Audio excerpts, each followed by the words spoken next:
오늘 함께 봉독할 하나님 말씀 창세기 8장 15절로 22절까지 말씀을 교독하실 때 마지막 절은 같이 읽습니다.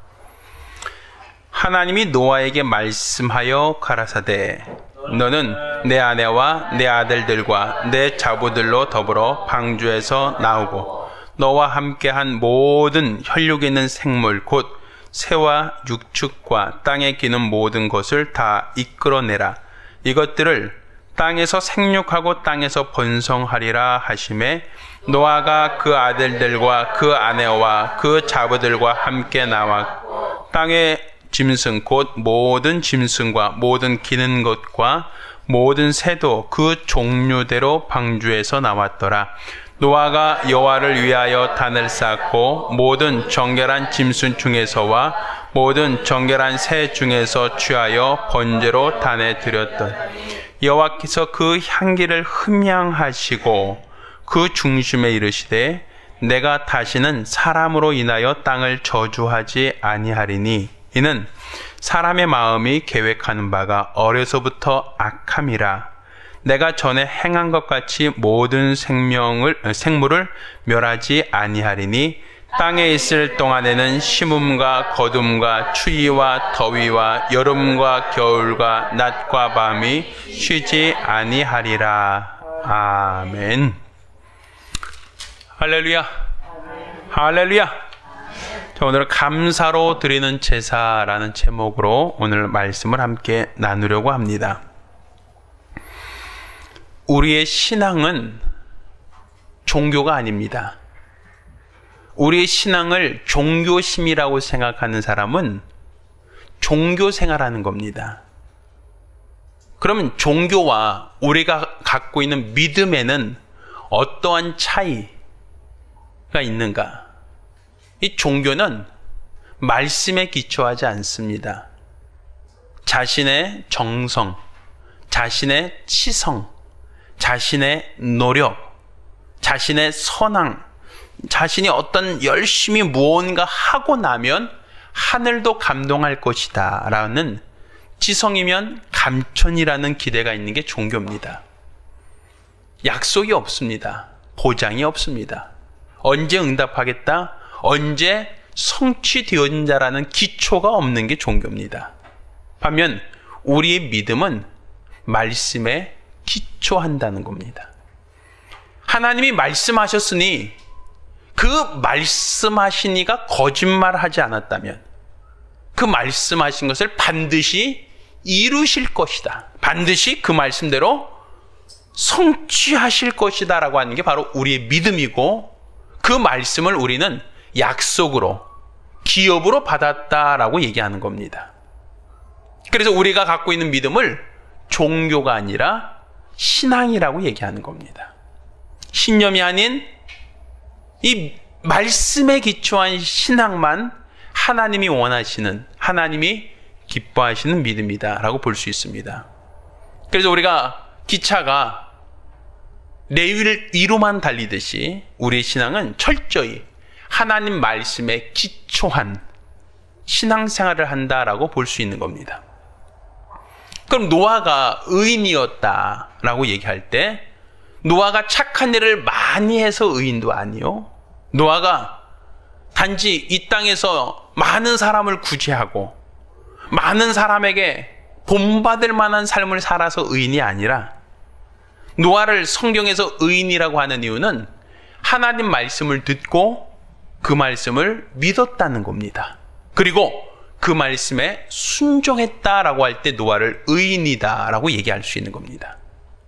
노아는 하나님 말씀을 들었을 때에 그 말씀을 믿었던 사람입니다. 하늘에서 비가 내려 홍수가 날 것이다 라고 하는 말씀을 하셨을 때 확률적으로 그럴 일은 없습니다. 세상에 그렇게 많은 비가 내릴 일이가 없습니다.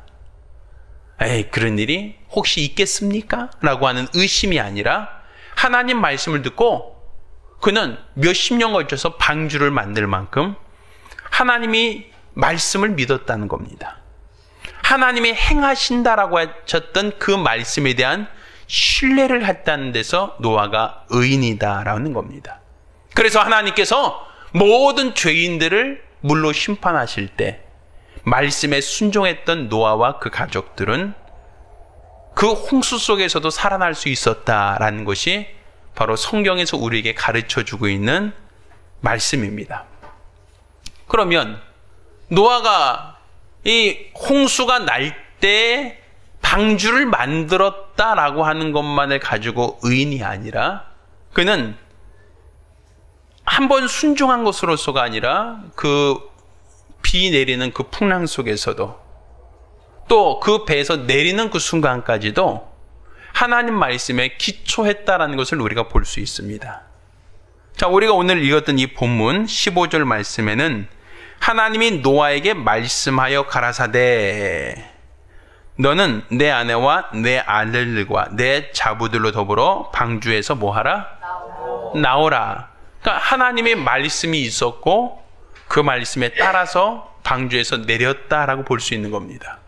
그런데 노아가 오늘 13절에 보면 노아가 방주 뚜껑을 제치고 본즉 지면에 물이 거쳤더니라고 이미 노아는 물이 빠졌다는 것을 알고 있었다는 거예요. 그러면 노아가 물이 빠졌다는 것을 알고 있었고 오랜 기간 동안 배를 타느냐고 힘들었을 터인데 새를 날려보내고 또 방주 뚜껑을 열고 보니까 물이 빠져서 이제 섬과 같은 육지가 보인단 말입니다. 그러면 우리는 어떻게 생각해요? 야, 육지가 보인다. 어떻게 하자? 나가자라고 할 수 있단 말이에요. 보면 뚜껑을 열고 본즉 물이 줄어들고 묻이 드러났다라고 되어 있으니까 노아는 마치 긴 항해 속에서 힘들고 배멀미 심하고 힘들게 배 타고 오다가 육지를 보면 무인도라 할지라도 야, 무인도다, 섬이다, 육지다, 내리자라고 할 수 있잖아요. 그런데 먼저 배 타고 있고 배 타고 있어서 오랜 시간 동안 배 안에서 있었던 노아이고 물이 빠져서 이제 육지가 보임에도 불구하고 야, 이제 내리자라고 노아가 먼저 결정하지 않았다는 거예요. 상식적으로 한다면, 순차적으로 얘기한다면 물이 빠진 육지를 보았을 때 노아가 먼저 야, 이제 저쪽으로 노를 저어라, 이제 내리자라고 할 만한데 노아가 먼저 결정한 게 아니라 하나님이 말씀하여 하나님이 가라사대 너와 내 가족과 내 자녀들은 다 방주에서 내려라 라고 할 때 그때서 비로소 방주에서 내렸다라고 말하고 있습니다. 그러니까 방주에 탈 때, 방주를 만들 때도 그랬고 방주를 탈 때도 그렇고 방주에 실는 짐승도 그랬고 방주에서 내릴 때도 그렇고 노아는 철저하게 뭐에 기초했습니까? 말씀에 기초했다는 거예요. 우리 집사님 한 분이 저 평택에 살고 있어요. 저 평택에. 평택에서 여기까지 오는 길이 대략 한 1시간에서 1시간 반 정도 아마 걸릴 겁니다. 물론 빨리 오면 뭐 1시간에도 올 수 있지만 신호도 받고 좀 막히고 하면 1시간 반, 뭐 그 이상도 걸릴 수가 있어요. 그럼 그곳에서부터 신호를 잘 지키고 속도를 잘 지키고 왔어요. 야, 신호도 잘 지키고 속도 잘 지키고 여기까지 왔어. 근데 요 필리핀 참전비 앞으로 돌아가면서 그때 만약에 신호를 한번 딱 어겼어요. 근데 경찰이 있다가 삐리리 오세요 라고 얘기한단 말이에요. 그러면 이제 얘기할 겁니다. 제가요 저 평택에서부터 왔는데요 거기서 신호도 잘 지키고요 속도도 잘 지키고 여기까지 한 번도 신호를 위반하지 않고 여기까지 잘 왔습니다. 근데 딱 한 번 여기서 어겼네요 이렇게 얘기하면 경찰이 뭐라 그래요? 경찰이 지금까지는 한 번도 위법하지 않고 잘 왔다 할지라도 여기서 신호 위반했습니다. 운전면허증 주세요. 이렇게 얘기하겠죠. 여태까지 잘 지켰는데요 라고 해도 마지막에 한 번 어기면 그것으로서 어긴단 말이에요. 보니까 필리핀 참전비 앞에 뭐 이렇게 카메라 이게 돼 있어요. 다 잘 오다가 거기서 속도를 약간 더 올렸다가 거기서 찰칵 찍히면 제가요 저기서부터 다 지켰는데요 라고 해도 카메라에 찍혀진 그 속도 위반이라고 하는 그 범칙금은 지금까지 잘 지켰으니까 참작해서 당신은 범칙금을 내지 않아도 됩니다 라고 하면 참 좋겠는데 그렇게 하지 않는단 말이에요. 그것처럼 노아가 하나님의 홍수가 있다는 것을 알고 있었고, 또 그래서 방주를 만들라는 말씀도 듣고 순종하였고, 방주를 타라고 할 때 탔고, 방주에 실으라는 짐승도 다 태웠고, 여태까지 방주 안에서 말씀에 잘 순종했다 할지라도 내릴 때까지 순종해야 된다는 거예요. 중간까지만이 아니라 끝까지 순종하는 거예요. 그래서 물이 다 빠지고 묻이 드러남에도 불구하고 노아는 하나님 말씀을 기다리는 겁니다. 그리고 하나님께서 내리라 라고 할 때 그때서 비로소 노아가 그 가족과 함께 방주에서 내렸더라 이렇게 되는 거예요. 그래서 우린 노아를 의인이다, 믿음의 사람이다 라고 말할 수 있는 겁니다. 그거는 그가 착한 일을 많이 하고 좋은 일 많이 해서가 아니라 하나님 말씀에 순종하는 사람이었기 때문에 하나님이 기뻐하는 사람, 믿음의 사람이라고 볼 수 있는 겁니다. 자, 그러면 말씀에 순종했어요. 말씀에 순종하여 방주에서 다 내렸습니다. 그리고 나서 노아가 무엇을 했습니까? 가장 먼저 한 일이 무엇이었죠? 자, 하나님께서 말씀하신 대로 다 내렸어요. 다 내리고 나니까 하나님께서 그들에게 이제 복을 주셨고 그들은 방주에서 다 나왔어요. 자, 20절 노아가 여호와를 위하여 단을 쌓고 모든 정결한 짐승 중에서와 모든 정결한 새 중에서 취하여 번제로 단에 드렸더니 이렇게 돼 있어요. 자, 지금까지 노아는 하나님이 말씀하실 때마다 순종했어요.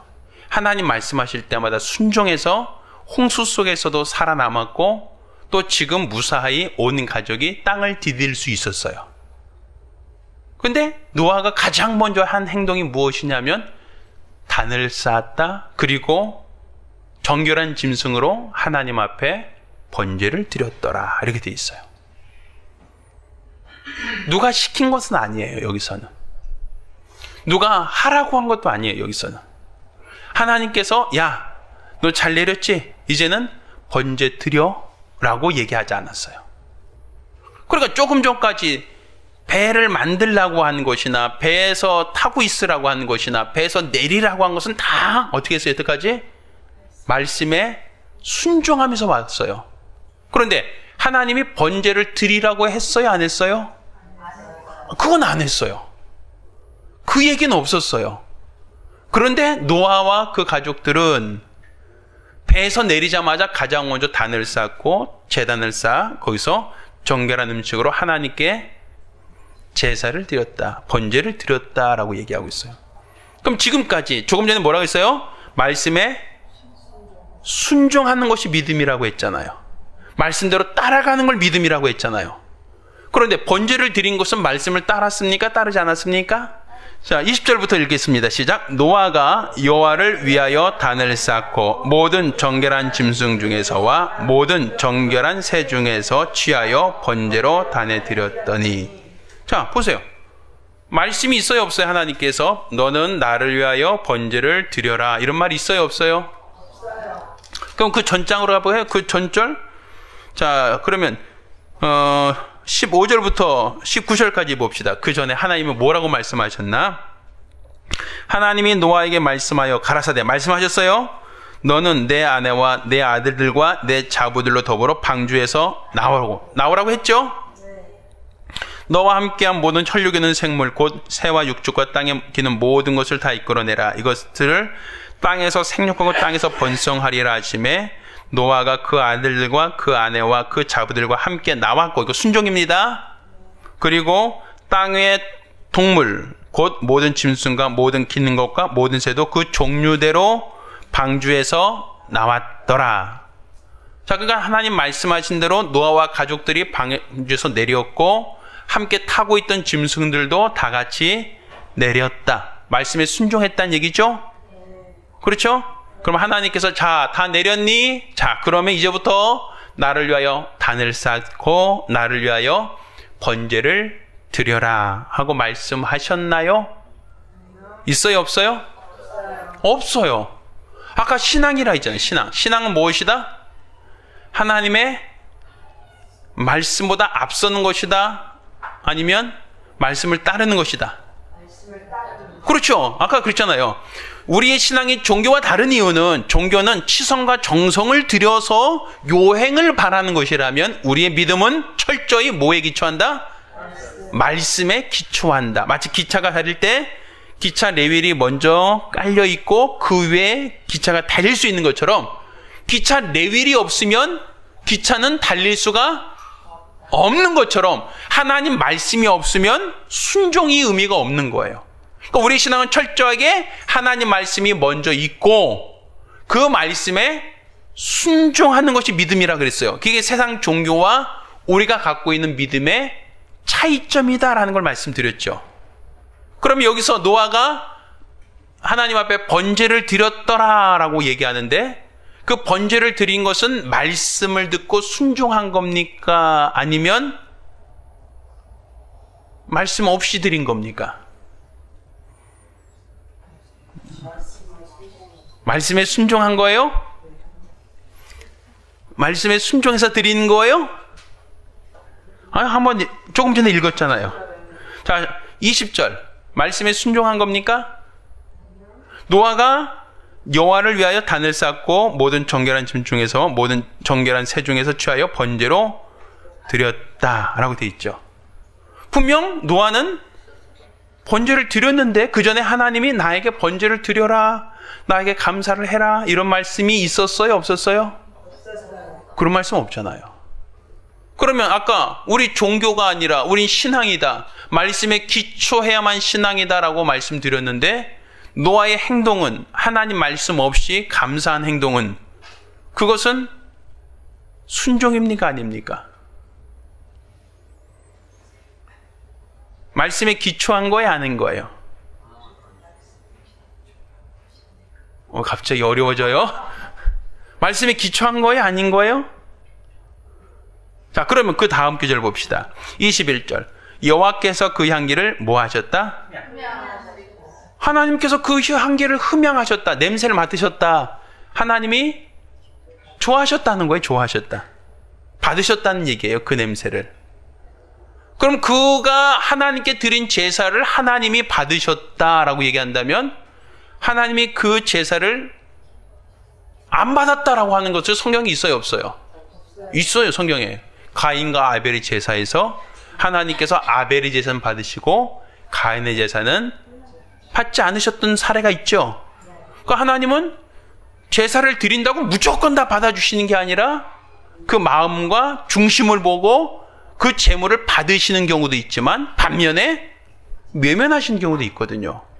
근데 여기서 하나님 말씀을 따라 제사를 드린 게 아니라 하나님 말씀이 없이 하나님 말씀과 무관하게 제사를 드리고 하나님께 예물을 드렸으면, 분명 하나님께서 야, 너 말씀대로 따르지 않았어, 말씀에 순종하지 않은 거야, 너 이거 무효야 라고 얘기할 것 같은데, 하나님이 흠양하셨다라는 거예요. 흠양하셨다.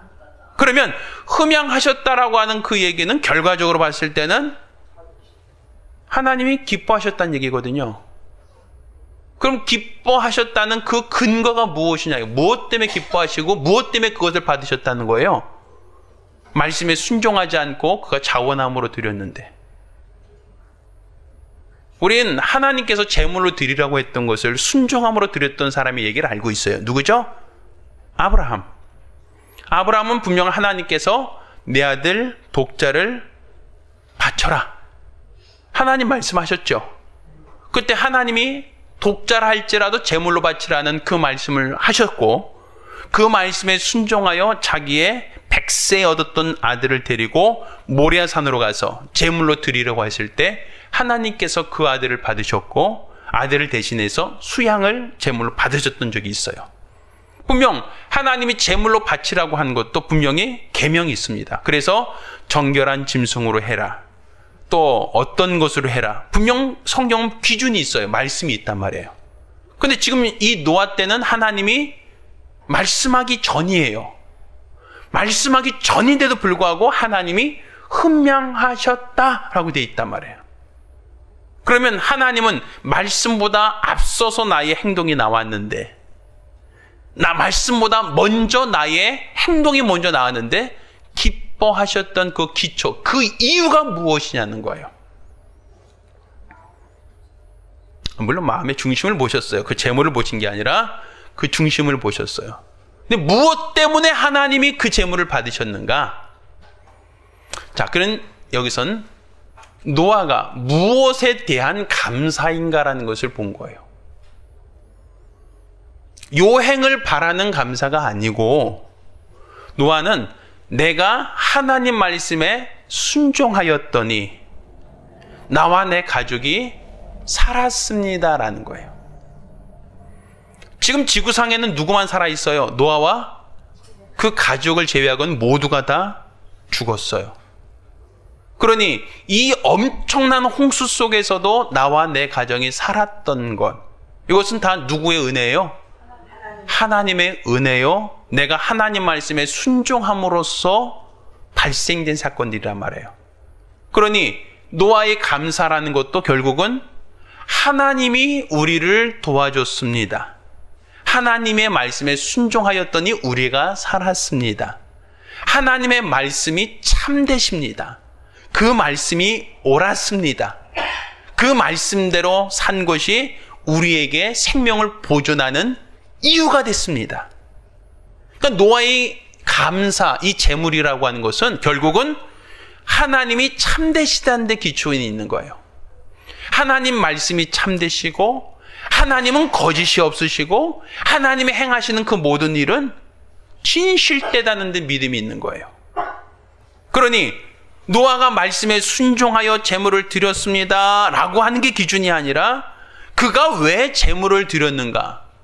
하나님이 참되심을 믿었고, 하나님 말씀에 거짓이 없다는 걸 믿었고, 하나님 자신이 말씀하신 것을 반드시 응하신다는 것을 그걸 확인할 수 있었고, 또 그 말씀대로 믿고 순종했더니 나와 내 가정이 살았습니다. 생명을 얻었습니다.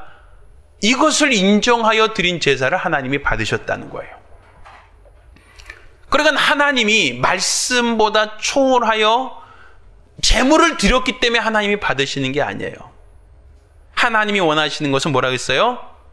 이 사울왕이 하나님께서 전쟁을 하라 해서 아말렉과 전쟁을 이겼어요. 그리고 그 전쟁에서 잡아놓은 짐승들을 끌고 와서 하나님 앞에 제물로 드리려고 했단 말입니다. 근데 하나님께서 뭐라고 하시냐면, 왜 네 진중에 우양의 소리가 들리느냐? 분명 내가 너에게 말씀하실 때, 말할 때는 모든 남녀, 모든 아이까지 다 죽이고 짐승의 우양의 새끼까지 다 죽이라고 했는데 어떻게 너희 진중에 소와 양의 울음소리가 났냐라는 것이었어요. 그리고 네가 내 말을 버렸으면 나도 너를 버릴 것이다 라고 하면서 하나님은 제사를 원하시는 게 아니다. 순종이 제사보다 낫다, 이런 얘기 하시죠. 그러니까 나는 제물을 원하는 게 아니고 제사를 드리는 게 아니고 나는 살찐 수양의 기름을 기뻐하는 게 아니다. 나는 뭘 원한다? 순종을 원한다라고 하셨던 하나님이란 말이에요. 그럼 순종을 원하신다라는 것은 결국 하나님 말씀이 먼저고 순종이 그 다음이란 말이에요. 하나님 말씀이 선행되어야 순종이 있는 것이지 말씀이 없이 순종이라는 것은 존재하지 않아요. 근데 하나님이 말씀하기 전에 순종한다는 건 존재하지 않거든요. 근데 노아와 그 가족이 드렸던 이 번제는 결국 하나님이 참되시고 하나님 말씀이 옳다라는 데 기준을 두고 있는 거예요. 그리고 우리가 하나님 말씀대로 순종했더니 나와 내 가정이 살았습니다라는 것에 대한 감사예요. 그러니까 하나님 말씀에 거역하겠습니다인 감사가 아니에요. 습관적인 감사가 아니라 하나님이 참되시다, 하나님이 옳다는 거죠. 그리고 우리가 그 말씀대로 순종했더니 우리가 살았습니다. 여기서 하나님께 대한 감사가 나온 거예요. 우리 집사님들도 간혹 가다가 감성금을 드리는 경우들이 있어요. 그런데 감성금을 왜 하셨습니까? 라고 하면 요번에 사업 잘 돼서 감사합니다 라고 하는 분도 있고, 요번에 병 나서 감사합니다 라는 분도 있고, 또 요번에 우리 아이가 대학교 합격했어요 하고 이제 감사하는 분도 물론 있으실 거예요. 대부분 감사합니다라고 하면 뭘 가지고 감사하죠, 우리는? 뭘 가지고 감사해요? 잘된 것을 감사해요. 성공적인 것을 감사해요. 무엇인가 내가 원하는 로또라도 당첨돼야 감사가 나오고, 아니면 병이라도 나야 감사가 나오고, 남편이 승진하면 감사가 나오고, 우리의 성적이 오르면 감사가 나와요. 보편적으로 우리 감사는 어디서부터 시작돼요? 성공이라고 하는, 내가 원하는 것이 이루어졌을 때 그것에 대한 감사로 시작되는 거예요. 그렇죠? 그런데 성경에서 하나님이 흠양하셨던 감사는 내가 성공했습니다라는 데서 시작되는 감사가 아니라, 내가 말씀대로 순종하였더니 그 말씀이 내 안에서 응하여졌습니다라는 데서 감사가 있는 거예요. 그게 하나님이 하신 일이 되는 거예요. 내가 하나님 말씀대로 살았더니, 내가 하나님 말씀대로 순종했더니, 내가 하나님이 하라고 한 대로 했더니 내가 살았습니다. 말씀대로 했더니 내가 나았습니다.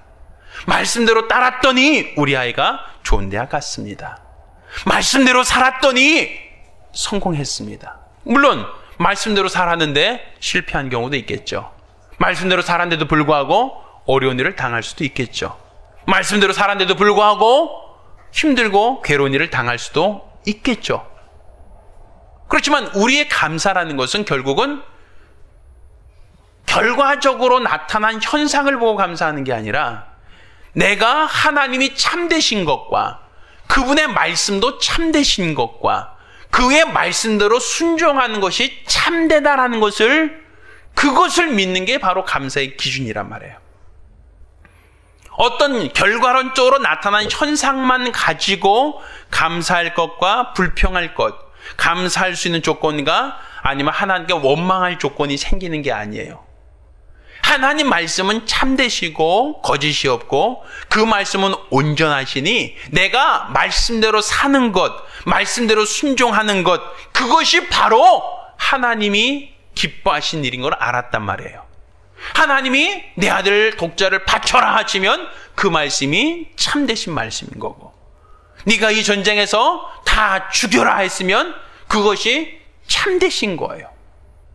그러니까 내가 하나님 말씀대로 순종했습니다. 이렇게 순종했더니 하나님이 그 말씀을 내게 응하셨습니다. 내가 하나님 말씀대로 따랐더니 하나님은 그 말씀을 그대로 성취하더이다. 그러니 그 말씀이 살아있다라는 것, 그 말씀이 살아서 역사한다는 것, 그 말씀이 살아있기에 그 살아있는 말씀대로 순종하니까 내 삶이 그대로 응하여지더라는 것, 이것을 인정하고 이것을 신하는 게 바로 감사란 말이에요. 그러니까 우리의 감사가 단지 좋은 일이 있을 때 습관적으로 되는 감사이기보다는 하나님의 말씀대로 순종함으로써 하나님이 영광 받으시도록 하는 게 바로 우리의 제사가 돼야 돼요. 그것이 바로 우리의 감사가 돼야 된단 말입니다. 그러니까 우리의 신앙생활이라는 것이 이렇게 하나님이 말씀하셨습니다. 그분이 명하셨습니다. 그분의 말씀에 순종하였더니 그분이 이루셨습니다. 그분이 성취하셨습니다. 그래서 그분께 감사와 영광을 돌립니다. 라는 기준이 돼야 된단 말이에요. 그러니까 우리 집사님들이 매주 감사하실 때는 이렇게 내가 한 주간 말씀대로 살았습니다. 말씀대로 순종했습니다. 말씀대로 내가 살려고 했습니다.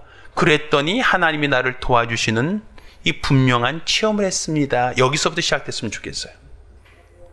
그래야 하나님이 흠양하시는 거예요. 그 재물을.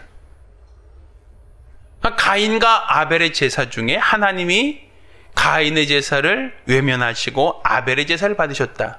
어떤 사람 얘기합니다. 그 가인은 농사 짓는 사람이었고 아벨은 양 치는 사람이었는데 하나님이 원하신 제물은 양을 제물로 원하셔. 그러니까 곡식은 아니야. 이렇게 얘기하는 분도 있어요.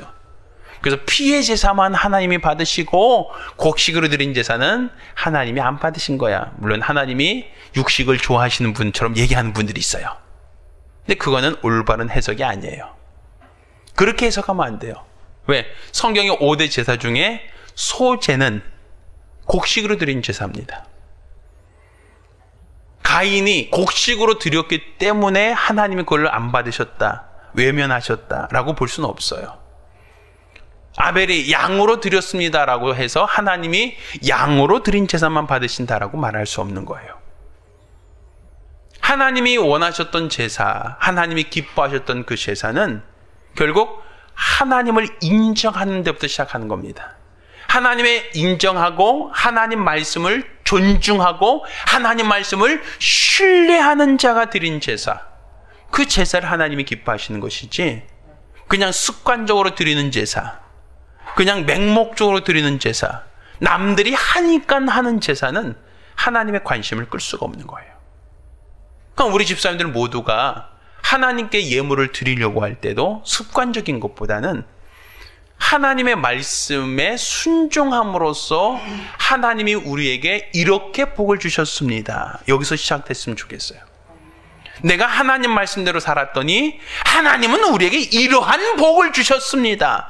하나님 말씀대로 살았더니 우리 이렇게 어려워 당했어요. 그래도 우리는 감사할 거란 말이에요. 그게 하나님 말씀대로 살았고 그 말씀대로 순종하는 것이 참되고 옳다는 데서부터의 감사가 되는 겁니다. 그런 감사가 있기를 예수 이름으로 축원합니다.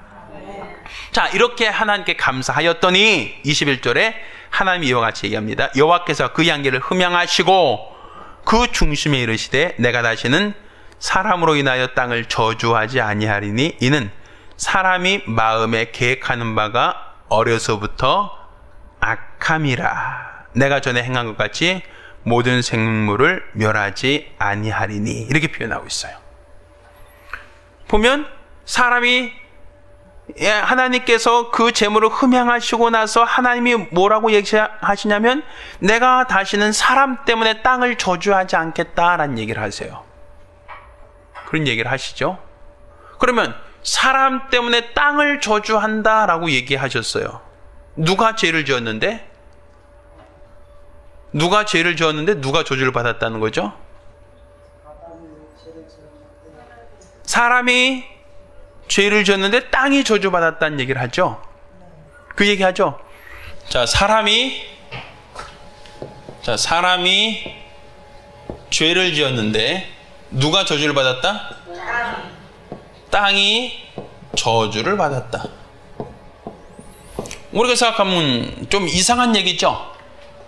죄를 지었으면 누가 벌 받아야 돼요? 그렇죠. 분명 죄를 지은 게 사람이니까 당연히 저주를 받으면 사람이 저주를 받아야 되잖아요. 그런데 사람이 죄를 지었는데 땅이 저주를 받았다라고 말하고 있어요. 그러면 왜 하나님께서는 사람이 생각하는 바가 어려서부터 악하다, 내가 모든 생물을 멸하지 않겠다, 땅과 함께 모든 생물을 다 멸하셨단 말이에요. 하나님께서 홍수로. 그러나 죄를 지은 것은 아담 한 사람이었고 또 죄를 지은 건 사람이었는데, 그런데 하나님은 지면에 호흡하며 기식하는 모든 생물들을 다 죽였거든요. 기본적으로. 그러면 잘못은 사람이 했는데 땅과 땅 아래 있는 모든 짐승들이 다 죽음을 당했다라고 성경은 기록하고 있어요. 그런데 하나님께서 이제 그렇게 하지 않겠다라는 얘기를 하신 것이죠. 자, 그러면 사람의 죄가 왜 땅의 저주를 초래하는 이유가 되었는가라는 것이죠. 자, 사람은 어디서 나왔을까요? 사람은 어디서 나왔어요? 흙에서 났죠. 하나님은 흙으로 사람을 지으시고 했죠. 흙에서 났죠. 이 사람이라는 존재는 육체가 흙이라고 하는 데서 하나님이 취하여 만드신 존재예요. 그러면 흙으로 만들어진 사람이에요. 그래서 너는 흙이니 어디로 돌아갈지니라?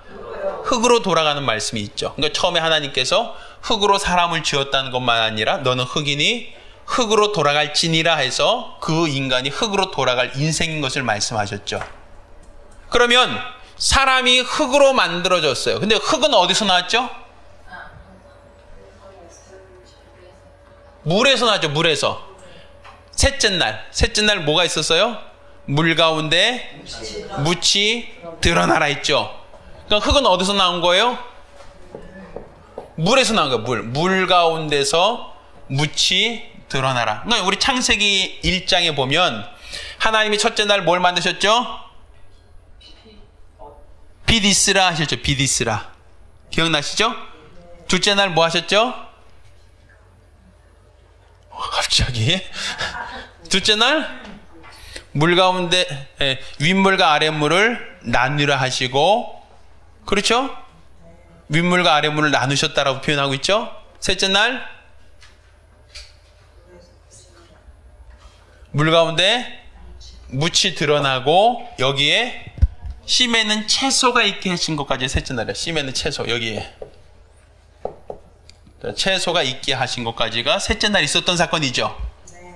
근데 그 묻이라고 하는 것, 흙이라고 하는 건 어디서 나왔다 그랬어요? 물 가운데 묻이 드러나라 하셨죠. 기억나시나요? 자, 물 가운데 묻이 드러났고 그 흙으로 뭘 만드셨고? 사람을 만드셨고, 또 그 사람 가운데 누굴 만드셨고? 아담을 하나님께서 생기를 부어 생명이 되게 하셨다라고 되어 있는 거잖아요. 그렇죠? 그러니까 기본적으로 아담이 범죄했어요. 아담이 하나님께 범죄했을 때 하나님께서는 뭘 얘기하면 땅이 너로 인하여 저주를 받아 이렇게 돼 있어요. 분명 아담이 범죄했는데 땅이 저주를 받아서 가시덩굴과 엉겅퀴만 낼 것이다. 너는 땀을 흘리지 않으면 소산을 먹지 못한다. 이런 표현을 쓰신단 말이에요. 분명 죄는 누가 졌는데? 아담이 선악과 먹었으니까 아담이 졌는데 누가 저주받았다고요? 땅이 저주를 받아 이렇게 얘기한단 말이에요. 그러면 땅이라고 하는 건 뭐예요? 이 흙이란 말, 흙. 그 흙은 어디서 나왔어요? 물에서 나왔죠. 그럼 결국 아담이 선악과를 먹었는데 아담이 돌아갈 흙, 또 저주를 받았다는 거예요. 그래서 더 이상 소산을 내지 않는다. 식물을 내지 않겠다. 가시덩굴과 엉겅퀴만 낼 것이다라고. 네가 땀을 흘려야 소산을 먹을 수 있다. 그러니까 은혜로 먹을 수 있는 게 없고 네가 수고하지 않으면 아무것도 은혜로 주어지는 것은 없다라고 되어진 거예요. 그러면 아담이 범죄하니까 흙이 저주를 받았어요. 땅이 저주를 받았어요. 근데 하나님이 그 죄악에 관여하니까 그 땅을 어디다 집어넣어요? 물속에 다시 집어넣는 게 뭐예요? 홍수예요. 홍수. 우리 있잖아요. 사람이 잘못했어요. 죄를 졌어요. 그러면 우린 죄를 지은 사람 중에 가장 큰 형벌이 뭐예요? 사형. 자, 사형이 뭐죠? 그 사람을 빵 해서 총이 아니지. 옛날에는 총이 아니겠죠? 목을 매달든 목을 자르든 어떻게 죽이겠죠? 죽이면 어떻게 되는 거예요? 그 사람을 죽이면 다시 흙으로 돌려보내는 게 사형이란 말이에요. 그 사람 죽이는 게. 기본적으로 죄 지은 사람을 사회에서 영원히 격리시키는 방법 중에 하나가 사형이라는 방법이에요. 근데 사형이라는 방법은 그 사람을 죽여서 그 사람 육체를 어디로? 흙으로 돌려보내는 것을 죽음이라고 하고, 그것을 죄값을 치르는 거예요. 죄의 싹은 사망이요 라고 하는데, 그 죄값을 치른다는 것은 그 사람 육체를 어디로 돌려보내요? 흙으로 돌려보내는 게 사형이에요. 죽이는 게 가장 큰 죄값을 치르는 것이죠. 그러면 사람이 죄를 졌으니까 어디로 돌려보내는 게 죄값을 치르는 거예요? 흙으로 해요. 근데 흙은 어디서 왔다고요? 물에서 왔어요. 그러니까 이 흙은 어디다 집어넣는 거예요? 물에다 집어넣는 거예요. 이게 마치 우리가 컴퓨터로 친다면 초기화 시킨다는, 초기화. 사람이 흙에서 만들어지기 전 상태로 돌려보내는 거, 이게 죽음이죠. 흙이 만들어지기 그 전 상태로 돌려보내는 거, 이게 물이에요. 그리고 물속에 집어넣었다라고 하는 것은 결과적으로는 사람을 죽여서 흙으로 돌려보냈다는 것보다 더 그 흙을 또 어떻게 물에다 집어넣었다는 얘기가 되는 거예요. 그럼으로써 이것은 이 흙에 서 있는 것조차도 다시 물속에 집어넣어서 완전히 초기화, 처음부터 시작하는 거예요. 처음부터. 그러니까 너희가 죄를 지었는데 흙이 저주를 받았다. 그래서 흙을 어떻게 했다? 땅이 저주를 받았다. 땅은 그래서 어떻게 한다? 땅도 물속에 집어넣었다. 이 얘기 되는 거죠. 그러니까 우리가 지금 침례라고 하는 게 바로 어디에 들어가는 거예요? 물속에 들어가는 것으로 얘기하잖아요. 이 물속에 집어넣는다라고 하는 것은 결과적으로 우리가 죽으면 어디로 들어가는데? 땅으로, 흙으로 돌아가잖아요. 근데 그 흙은 어디서 왔으니까? 물에서 왔으니까. 결국은 본질로 돌이키는 거예요. 본질로, 가장 본질로 돌려보내는 거예요. 그러니까 나로 인하여 흙이 저주를 받고, 저주를 받은 흙을 물속에 완전히 멸하사 완전히 그 물을 또 덮어버리시는 게 하나님의 심판이에요. 그러니까 그 심판이라고 하는 것은 근본적인 심판이에요. 대충 심판이 아니라 완전한 심판을 말하는 거예요. 그러니까 하나님이 죄를 미워하신다라고 하는 것은 그냥 죽어서 흙으로 돌아갔습니다 정도가 아니라 그 죽어서 돌아간 흙조차도 저주를 받아서 그걸 완전히 물에다 잠궈서 더 이상 그것조차도 없을 때까지 하나님이 기다리시는 것. 그게 하나님의 심판이죠. 그러니까 사람이 내가 다시는 사람으로 인하여 땅을 저주하지 않겠다. 그건 결국 네가 예전에는 죄를 지면 이 땅까지 어떻게 했다? 하나님이 물에다가 집어넣는데 이제 사람이 태어날 때부터 악하다 이제는. 그러니 너희 죄로 인하여 땅을 다시는 물에 집어넣지 않겠다라는 얘기죠. 그렇죠? 그러니까 네가 예전에 흙에서 왔으니까 흙이 저주를 받았고 땅이 아담이 죄를 지었을 때 땅이 저주를 받았고 아담이 범죄로 인하여 땅이 저주를 받아 엉겅퀴와 가시덤불을 만났다. 근데 그 땅도 더 저주를 받으니까 하나님 아예 물속에 집어넣었다. 이 얘기였죠. 근데 사람이 이제는 아예 악하게 태어나니까 처음부터 너로 인하여 땅을 저주하거나 심판하지 않겠다. 다른 말로 땅을 다시 어디로 집어넣지 않겠다? 물속에 집어넣지는 않겠다라는 얘기예요. 그러면 하나님께서 다시 물속에 집어넣지 않겠다라고 하는 얘기가 무지개의 약속으로 주어지는 거죠. 하나님이 다시는 홍수로 내리지 않겠다 이런 얘기 하시죠. 그 얘기는 다시는 땅을 어떻게 하지 않겠다? 물에다 집어넣지 않겠다는, 하나님이 너로 인하여 땅이 더 이상 저주를 받지 않게 하겠다는 얘기가 되죠. 그렇죠? 자, 그런데 이제 계시록 보면 이 계시록에 좀 재미있는 표현이 있어요. 자, 우리가 하늘나라 가면, 자, 하늘나라에는 어떤 곳이 있을까라고 생각할 때,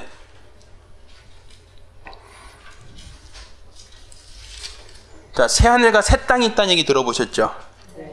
자, 요한계시록 21장이에요. 1절만 읽어보겠습니다. 요한계시록 21장 1절만 읽습니다. 자, 시작. 또 내가 새 하늘과 새 땅을 보니 처음 하늘과 처음 땅이 없어졌고 바다도 다시 있지 않더라. 뭐가 없어졌다고요?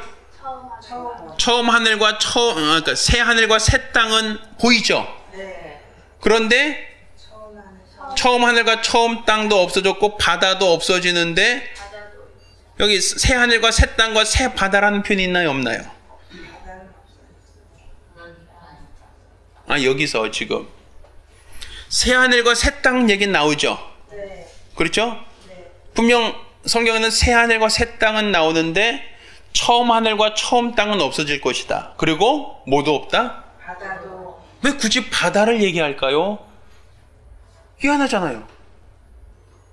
처음 하늘과 처음 땅이 없어졌다라고 얘기하면 그냥 끝나는 것인데 바다도 없다?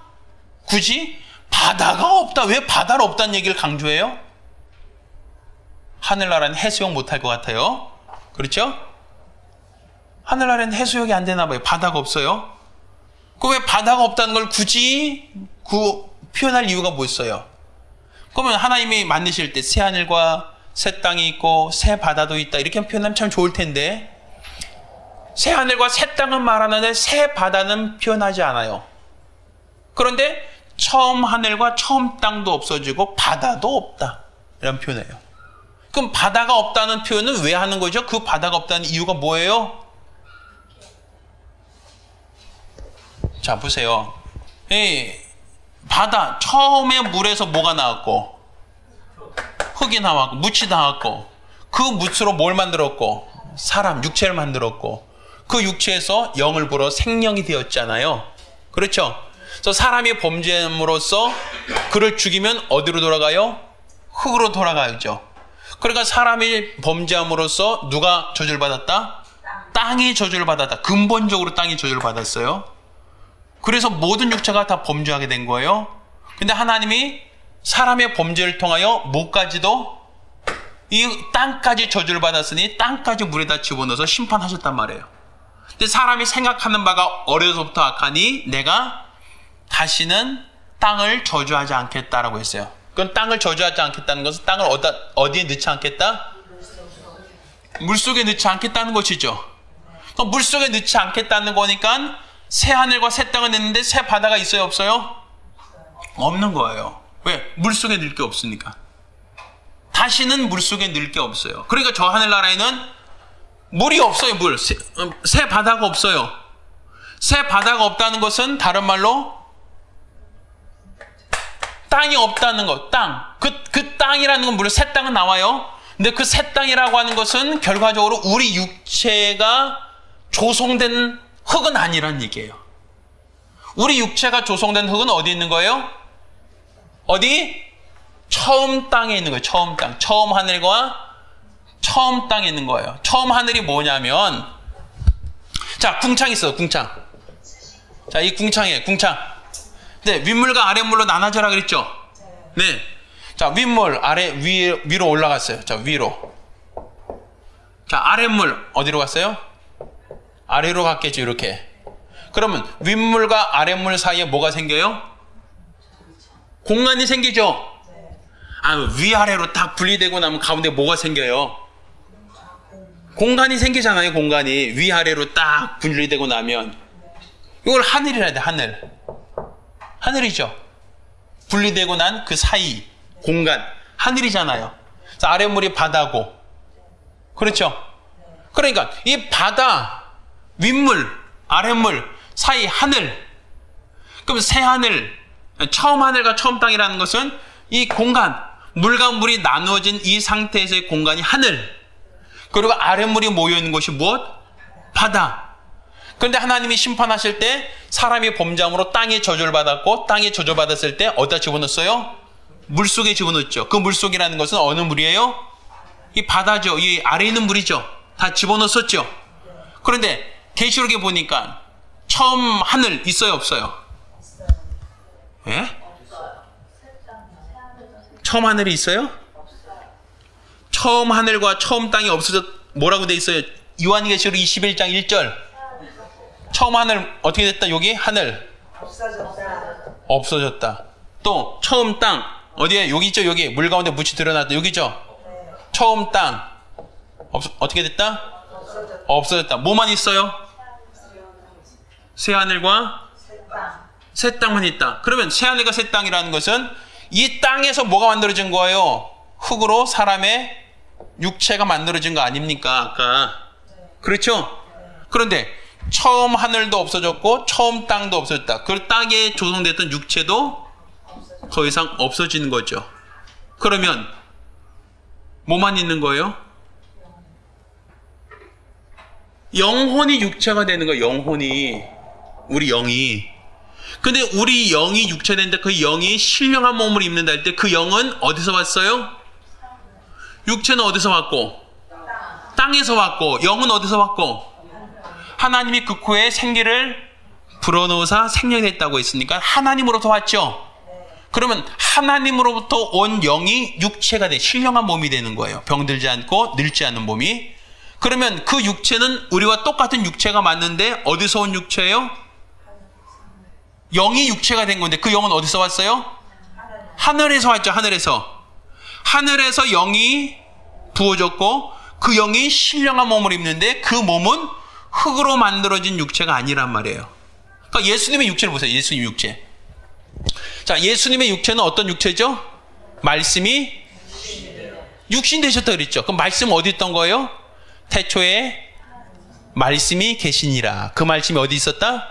하나님과 함께 계셨으니 그 말씀이 무엇이다? 그 말씀이 곧 하나님이다. 요한복음 1장에 말씀하잖아요. 그렇죠? 그 말씀이 어디 있었어요? 하나님과 함께 계셨고 하나님과 함께 계신 말씀이 곧 하나님이시다. 그 말씀이 뭘 입고? 육신을 입고 이 땅에 나타났다라고 했잖아요. 그러니까 우리가 똑같은 육체인데 먹기도 하고 마시기도 하고 누르면 아프기도 한 육체인데 그 예수님의 육체는 흙으로 만들어진 육체입니까? 말씀이 육신을 입은 겁니까? 그렇죠. 말씀이 육신을 입은 육체죠. 예수님 육체는. 우리 인간의 육체는 어떤 육체고? 흙으로 만들어진 육체고. 그렇죠? 그 사람의 육체는 흙으로 만들어진 육체. 예수님 육체는 말씀이 육신을 입은 육체란 말이에요. 똑같은 모습으로 보여지지만 본질이 다르죠? 그러면 우리 인간 육체는 어디서 왔으니까? 흙에서 왔으니까 어디로 돌아간다? 흙으로 돌아간다. 이건 어떤 육체를 말하는 거예요? 지금 우리의 지금 육체죠. 근데 우리가 만약에 이 육체가 흙으로 돌아간 다음에 무덤 있는 자들이 일어나고 신령한 몸을 입게 될 때는 그 신령한 몸은 흙으로 만들어진 육체를 덧입는 게 아니라 내 영이 신령한 몸을 입는 거란 말이에요. 그렇죠? 그럼 내 영혼이 육신을 입게 될 때 그 내 영혼이 입게 되는 그 육체는 흙에서 만들어진 게 아니라 어디서 온 거예요? 영에서 온 거예요. 영이 된 거예요. 영. 영은 어디서 왔죠? 하나님이 극고의 생기를 불어넣어서 하나님으로서 왔단 말이에요. 그러니까 처음 하늘, 처음 땅. 이거 왜 중요하죠? 물 가운데 묻히. 자, 물 가운데서 하늘이 드러났고 또 물 가운데 뭐가 드러났고? 땅이 드러났고. 그렇죠? 이걸 뭐라 그래요? 우리는 궁창이라 한다면 궁창. 그러니까 이 궁창은 다 어떻게 되고 체질이 뜨거운 불에 녹아서 풀어지듯 다 없어지고. 그러니까 이 우주라는 건 다 없어진다는 거예요. 하늘이 없어지니까. 그리고 이 땅, 흙, 원소라는 것도 결국 어떻게 된다? 다 없어지는 거죠. 없어지는 거. 물로 없애지 않겠다는 거예요. 땅으로 인해 저주를 받지 않겠다는 것이지만 없어지죠. 그러면 하늘도 없어지고 땅도 없어지면 우리 육체는 살 수 있어요? 없어요? 육체는 못 살아요. 육체는 어디서 왔으니까? 땅에서 왔으니까 이 근거가 없어지면 사람은 살 수가 없는 거예요. 근데 뭐만 사는 거예요? 내 영만 사는데 내 영은 어디서 살아요? 신령한 몸으로 해서 새 하늘과 새 땅에 사는 거예요. 그러니까 거기는 뭐가 없는 거예요? 바다가 없다는 얘기하죠. 그 바다가 없다는 얘기는 다른 말로 그 영은 물에서 나온 흙으로 만들어진 게 아니란 말이에요. 물에서 나온 흙으로 만들어진 육체는 이미 다 하늘과 땅에서 다 없어져 버렸으니까 내 영혼은 이 세상에 다 없어져도 소멸되는 존재가 아니란 말이에요. 그리고 내 영혼은 결국은 새 하늘과 새 땅에서 살게 될 것인데 그 새 하늘과 새 땅은 흙으로 만들어진 물질로 만들어진 존재가 아니라 하나님이 아들을 위해서 만들어진 그 환경에서 나 영혼이 살게 될 것이다 라는 거죠. 그러니까 결국 사람이 죄를 지었는데 태어날 때부터 죄를 지었는데 하나님께서 내가 땅을 멸하지 않겠다. 너희 죄, 너 죄가 보면서 땅이 벌을 받았다라고 한 얘기는 결국은 땅이 물로 들어갔다는 얘기가 되는 거예요. 네게 죄로 인하여 다시 땅에 저주를 받지는 않는다. 다시 물로서 흙을 집어넣지는 않는다. 그렇지만 모든 육체를 다 하나님께서 멸하실 때 뭐만? 영혼만 그 취하여 새하늘과 새 땅에 두겠다라는 얘기가 되는 거예요. 그러니까 육체를 가지고 하나님 나라에 들어갈 수 없다는 것을 뭐라고 하냐면 혈과 육은 하나님 나라를 기업으로 얻지 못한다라고 얘기하는 거예요. 그러니까 우리 집사님들이 여기서는 예쁜 사람도 있고 조금 그런 사람도 있어요. 날씬한 분도 있고 조금 거시한 분도 있어요. 또 돈 많은 사람도 있고 조금 거거시기 하는 분도 있어요. 그런데 이 땅에서는 육체가 차별이 있단 말이에요. 어떤 사람은 태어날 때부터 금수저 물고 태어나고 어떤 사람은 흙수저 물고 태어난 사람도 있고 어떤 사람은 태어날 때부터 아주 모태 미녀로 아주 예쁘게 생긴 사람도 있고, 어떤 사람은 태어날 때부터 호박 뒤집어 쓰고 태어난 사람도 있어요. 그 사람들이 이 땅에서는 뭔가 불공평하다는 얘기예요. 왜? 누구는 키가 크고, 누구는 키가 작고, 누구는 예쁘고, 누구는 밉고, 누구는 뭐하고, 누구는. 이 땅에서는 그렇게 얘기한단 말이에요. 흙에서 나온 존재들을. 그래서 자꾸 비교하잖아요. 아, 쟤는 나보다 부모 잘 만나서 부자. 쟤는 나보다 왜 누구는 태어날 때보다 예쁘게 태어나고 나는 이 유전자가 잘못됐는지 이런 모습으로 태어났다고 이렇게 얘기하잖아요. 이 땅에서 태어날 때는 그렇게 얘기해요. 근데 영이 신령한 몸을 입을 때는 이 흙과 같은 게 아니에요. 영이 신령한 몸을 입는다라고 할 때 그 영은 우리 육체가 이 차별이 있는 어떤 모습으로서 만들어지는 것처럼 영이 차별이 있는 모습으로 만들어지는 건 아니에요. 단 영도 차이는 있어요. 영혼도. 영혼이라 그래서 모두가 다 똑같이 마치 공장에서 만들어진 인형처럼 다 무슨 인형처럼 바비 인형처럼 다 똑같이 만들어진 영혼이 아니에요. 거기서 해의 영광이 있고 달의 영광이 있으며 별의 영광이 있고 별과 별의 영광이 다르다. 그러니까 그것은 이 땅에서 금수저 물고 태어나서 무조건 태어날 때 죽을 때까지 부자다, 예쁘다, 멋있다가 아니에요. 이 땅에서의 기준이 아니라 내가 육체가 있는 동안 나 영혼을 위하여 얼만큼 애쓰고 수고했느냐에 따라서 그의 영광의 가치가 달라지는 거예요. 그러니까 결국 우리 육체가 있는 동안 내 영혼을 건축하는 거예요. 어떠한 내 영혼을 세울 것인가라는 것은 내 육체가 있는 동안 열심히 일하는 사람과 육체가 있는 동안 대충 일하는 사람의 차이가 있는 거예요. 그러니까 내가 육체가 있는 동안 내 영혼을 얼마만큼 잘 건축했느냐가 그 사람이 하나님 앞에서 얼마나 크게 인정받고 얼마나 존귀한 자로 대접을 받느냐의 차이가 되는 거죠. 그러니까 결국 이 땅에서는 내가 태어날 때부터 운명적으로 흙수저 태어났어라고 불평을 하지만 저 하늘나라에서는 불평할 게 없어요. 내가 애쓰고 내가 수고하고 내가 헌신한 기초만큼 그 분량만큼 내가 하나님 앞에 상 받는 것이니까 원망할 것도 없고 불평할 것도 없다는 것이죠. 그러니까 우리가 이 신앙이라고 하는 것은 결국 이 땅에서 잘 먹고 잘 살고 이 땅에서 애쓰고 수고하는 것이 기준이 아니에요. 왜? 그 모든 것들은 다 어떻게 된다? 하늘이 없어지고 땅이 없어질 때 다 함께 없어질 거기 때문에 그래요. 거기서 살아남는 것은 노아와 그 가족처럼 나 영혼만 살아남는 거예요.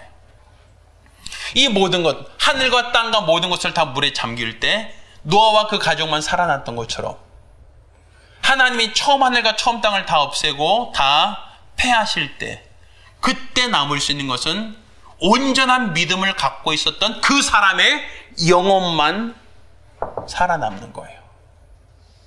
그래서 그 영혼만 우리 주님 품에 있어서 그 주의 품에 있었던 그 영혼들만 하늘나라에 들어가서 신령한 몸을 덧입게 되는 겁니다.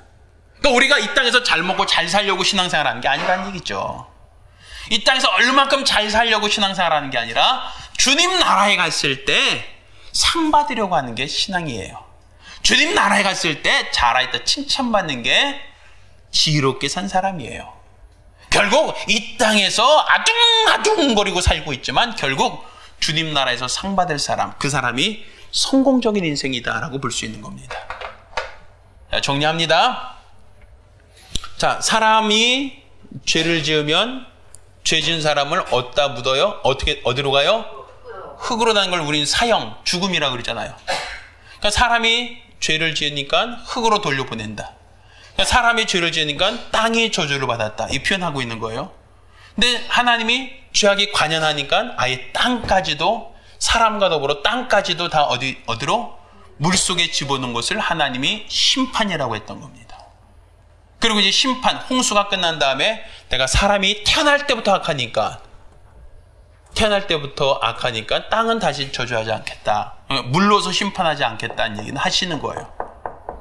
그렇지만 하나님이 마지막 때는 처음 하늘과 처음 땅을 다 소멸해 버리시고 새 하늘과 새 땅을 주겠다 할 때 새 바다는 약속하지 않으셨어요.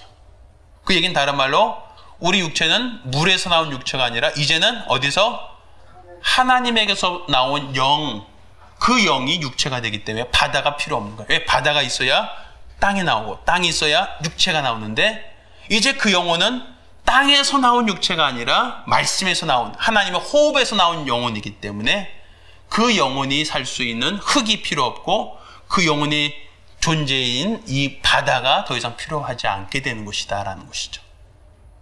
그러니까 우리가 나 영혼이 이 처음 하늘과 처음 땅은 없어질 때 육체도 같이 없어지는 겁니다. 모든 살아있는 모든 것들은 다 더 이상 존재하지 않게 되고 그 이후에 나 영혼만 주님 나라에 신령한 몸을 입고 들어간다는 것. 그것을 좀 유념하셨으면 좋겠습니다. 할렐루야. 아멘. 할렐루야. 아멘. 자, 우리 같이 기도하겠습니다. 우리 같이 기도하실 때 하나님의 홍수, 심판, 우리가 이 홍수가 있다는 걸 믿으신다면, 심판이 있다는 걸 믿으신다면 우리는 항상 하나님께 어떻게 살아야 될 것인가 감사하고 사는 게 우리의 믿음이란 말이에요. 감사하고 살지 않는다면 우리의 육체가 마감됐을 때 나 영혼이 어떻게 하나님 나라에 들어갈 수 있습니까? 어떻게 사는 사람이 그 영혼이 하나님 나라에 합당한 사람인가? 말씀에 순종하고 그 말씀에 따라서 순종함으로써 감사하는 삶, 그러한 삶만이 결국 이 땅이 사라지고 소멸된다 할지라도 그 영혼을 하나님이 귀하게 크게 여기시는 겁니다. 따라서 내 평생 하나님 말씀에 순종하는 자들 될 수 있게 해달라고, 주님 오실 그날까지 말씀에 순종하는 믿음 갖게 해달라고 기도합니다.